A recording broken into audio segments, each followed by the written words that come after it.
Assalamualaikum warahmatullahi wabarakatuh. Saya perwakilan dari kelompok 4 ingin mempresentasikan tentang materi penyusunan anggaran perusahaan jasa. Di kelompok 4 terdiri atas saya, Deputi Sanet, ada Irin Indriasari, dan Zulfebriani. Baiklah, materi pertama akan saya jelaskan tentang pengertian perusahaan jasa. Perusahaan jasa adalah perusahaan yang bergerak di bidang penyediaan berbagai pelayanan yang memberi kenyamanan atau kenikmatan kepada masyarakat yang memerlukannya. Perusahaan jasa dapat bergerak dalam bidang usaha jasa sebagai berikut. Yang pertama itu ada komunikasi, misalnya perusahaan telepon. Yang kedua itu ada hiburan, misalnya bioskop. Yang ketiga itu ada tempat tinggal, misalnya hotel, motel. Yang keempat ada keahlian perorangan, misalnya salon kecantikan. Selanjutnya pertanggungjawaban, misalnya perusahaan asuransi. Reparasi dan pemeliharaan, misalnya bengkel mobil, cuci mobil, cleaning service.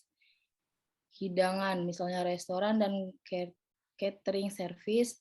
Selanjutnya transportasi, misalnya perusahaan bis, perusahaan angkutan, dan taksi. Persewaan, misalnya persewaan gedung pertemuan, sistem suara. Profesi, misalnya kantor akuntan. Selanjutnya pelayanan khusus, misalnya biro penyelenggaraan seminar, pelatihan dan keterampilan, misalnya kursus mengetik. Yang terakhir itu ada keuangan dan pendanaan, misalnya bank dan perusahaan pembelian sewaan atau sewa guna usaha, leasing company. Di sini ada karakteristik perusahaan. Karakteristik perusahaan itu terdapat 4. Yang pertama tidak berwujud atau abstrak atau tidak dapat dilihat. Yang kedua tidak dapat disimpan karena tidak berwujud. Yang ketiga tidak dapat dipisahkan antara produk yang dihasilkan dengan kegiatan konsumsinya harus dilakukan secara bersama-sama. Yang terakhir itu ada produk yang dihasilkan atas jasa bervariasi atau heterogen. Baiklah, selanjutnya akan dijelaskan oleh Irin. Ada Irin, silakan. Ciri-ciri perusahaan jasa. Yang pertama, kegiatan operasional utamanya adalah menjual jasa. Perusahaan jasa adalah perusahaan yang menghasilkan dan menjual jasa. Jelas sekali bahwa kegiatan operasional utama perusahaan ini adalah menjual jasa. Maka pendapatan utama perusahaan ini diperoleh dari penjualan produk jasa yang dihasilkan. Kedua, tidak memiliki persediaan produk secara fisik, karena produk yang dijual merupakan barang tidak berwujud atau jasa, maka perusahaan jasa tidak memiliki persediaan produk secara fisik. Yang ketiga, bisa membutuhkan atau tidak membutuhkan produk barang yang berwujud dalam proses produksi jasanya. 4. Jasa yang diberikan kepada tiap-tiap konsumen tidak persis sama. Kelima, tingkat harga jual produk jasanya mempunyai sifat yang tidak dapat digeneralisasi. Keenam, tidak terdapat harga pokok produksi maupun harga pokok penjualan pada perhitungan laporan keuangan laba rugi. Ketujuh, hanya ada unsur pendapatan dan biaya-biaya pada perhitungan laporan laba rugi. Selanjutnya akan dijelaskan oleh Zulfebriani. Secara umum bentuk siklus akuntansi perusahaan jasa. Di antara lainnya yang pertama yaitu pembuatan bukti transaksi. Pembuatan bukti transaksi itu sendiri adalah mengidentifikasi transaksi-transaksi yang mengakibatkan perubahan posisi keuangan perusahaan. Yang kedua itu membuat jurnal atau buku harian atas transaksi yang terjadi sesuai berdasarkan tanggal transaksi. Itu adalah semua transaksi yang terjadi, kemudian memasukkannya ke dalam jurnal umum. Selanjutnya, pemindah bukuan dari jurnal ke buku besar. Selanjutnya itu menyusun neraca saldo. Selanjutnya itu pembuatan jurnal penyesuaian. Selanjutnya itu ada menyusun neraca lajur. Selanjutnya itu ada membuat jurnal penutup. Selanjutnya itu adalah penutupan buku besar. Selanjutnya itu kita buat neraca sisa atau saldo setelah penutupan. Membuat jurnal penyesuaian kembali. Baiklah, selanjutnya akan diteruskan dengan soal materi. terdapat 3 soal materi, diantaranya satu yang akan saya jelaskan. Yang pertama itu apa tujuan penyusunan anggaran? Terdapat 5 tujuan penyusunan anggaran.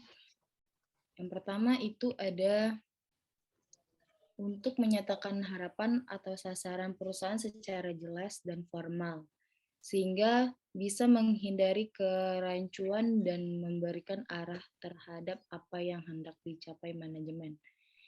Yang kedua, untuk mengkomunikasikan harapan manajemen kepada pihak-pihak terkait, sehingga anggaran dimengerti, didukung, dan dilaksanakan. Yang ketiga, untuk menyediakan rencana terinci mengenai aktivitas dengan maksud mengurangi ketidakpastian dan memberikan pengarahan yang jelas bagi individu dan kelompok dalam upaya mencapai tujuan perusahaan. Yang keempat, untuk mengkoordinasikan cara atau metode yang akan ditempuh dalam rangka memaksimalkan sumber daya. Dan yang terakhir itu ada untuk menyediakan alat pengukur dan mengendalikan kinerja individu dan kelompok, serta menyediakan informasi yang mendasari perlu tidaknya tindakan koreksi.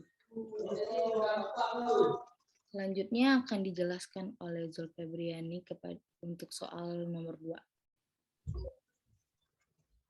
Selanjutnya itu soal nomor 2. Apa saja anggaran yang ada di dalam perusahaan jasa?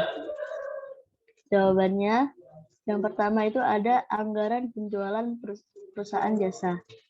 Anggaran penjualan perusahaan jasa ini adalah suatu anggaran yang berisi informasi secara detail tentang penjualan perusahaan untuk masa yang akan datang. Yang kedua, itu ada anggaran tenaga kerja langsung. Anggaran tenaga kerja langsung ini berisi informasi mengenai taksiran biaya tenaga kerja langsung selama satu periode anggaran. Anggaran ini juga merupakan dasar untuk menyusun anggaran kas dan anggaran laba rugi, serta menggunakan 2 perhitungan dasar, yaitu upah per jam dan upah per unit produk. Yang ketiga, kita ada anggaran biaya overhead pabrik. Anggaran biaya overhead pabrik ini menjelaskan taksiran atau perkiraan biaya overhead pabrik selama satu periode ke depan. Yang keempat itu anggaran pengeluaran modal. Nah, anggaran pengeluaran modal ini adalah anggaran berupa informasi rencana perubahan aktiva tetap perusahaan selama periode anggaran. Anggaran pengeluaran modal biasanya dijadikan dasar untuk membuat anggaran kas, anggaran overhead pabrik, dan anggaran biaya non-produksi. Yang kelima itu adalah ada anggaran beban langsung pelatihan perusahaan jasa. Anggaran beban langsung pelatihan dan adalah keseluruhan biaya yang dapat dianalisis atau ditelusuri dengan mudah yang berkaitan dengan kegiatan-kegiatan pelatihan. Yang keenam ada anggaran beban tidak langsung pelatihan. Anggaran ini adalah keseluruhan beban atau biaya yang harus dikeluarkan demi kelangsungan pelatihan.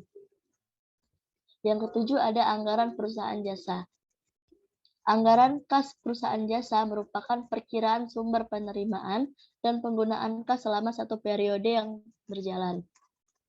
Anggaran laba rugi adalah anggaran laba rugi ini berisi informasi mengenai jumlah laba yang ingin dicapai oleh perusahaan atau rugi yang ditanggung perusahaan selama satu periode anggaran. Selanjutnya ada anggaran neraca perusahaan jasa. Anggaran neraca ini menjelaskan rencana posisi keuangan seperti aktiva, hutang, dan modal pada perusahaan di awal dan akhir periode anggaran. Selanjutnya ada anggaran perubahan posisi keuangan. Seperti namanya, anggaran perubahan posisi keuangan ini menjelaskan tentang rencana perubahan aktiva serta utang selama periode anggaran. Soal ketiga akan dibacakan oleh Irin Indriasari. 3. Apa yang dimaksud dengan anggaran induk pada perusahaan jasa? Anggaran induk adalah rencana keuangan komprehensif untuk keseluruhan organisasi yang terdiri atas berbagai Anggaran individual. Anggaran induk dapat disusun untuk satu perusahaan sebagai satu kesatuan dan dapat disusun sebagai divisi laba. Contoh penyusunan selanjutnya, contoh penyusunan anggaran perusahaan jasa. Franz, seorang akuntan, membuka jasa konsultasi di bidang akuntansi diberi nama Franz Konsultama. Memiliki informasi sampai Desember 2014 sebagai berikut. Pendapatan jasa sejumlah 400 juta, biaya tenaga kerja profesional sejumlah 160 juta, biaya tenaga kerja pendukung sebesar 80 juta, biaya perlengkapan kantor sebesar 25 juta, biaya transportasi dan akomodasi sebesar 35 juta, biaya utilitas sebesar 20 juta, biaya sewa sebesar 22 juta, biaya penyusutan aktiva tetap sebesar 12 juta. Untuk mengantisipasi kondisi tahun 2015, Franz menyusun anggaran dengan memperkirakan hal-hal sebagai berikut. Yang pertama, pendapatan jasa akan meningkat minimal sebesar 8%. Yang kedua, biaya tenaga kerja profesional akan meningkat sebesar 10%. Yang ketiga, biaya tenaga kerja pendukung akan meningkat sebesar 6%. Keempat, biaya perlengkapan dan biaya utilitas akan meningkat sebesar 5%. Kelima, biaya transportasi dan akomodasi turun sebesar 6%. Dan yang terakhir, biaya sewa dan biaya penyusutan tidak ada perubahan. Susunlah anggaran laporan laba rugi untuk Franz Konsultama periode 2015. Yang pertama, kita mencari pendapatan jasa. Perhitungannya 1,08 dikali 400 juta, yaitu 432 juta. Selanjutnya, biaya tenaga kerja profesional. Perhitungannya 1,10 dikali 160 juta, adalah 176 juta. Biaya tenaga kerja pendukung, perhitungannya 1,06 dikali 80 juta, adalah 84.800.000. Selanjutnya, biaya perlengkapan kantor, perhitungannya 1,05 dikali 25% adalah 26.250.000.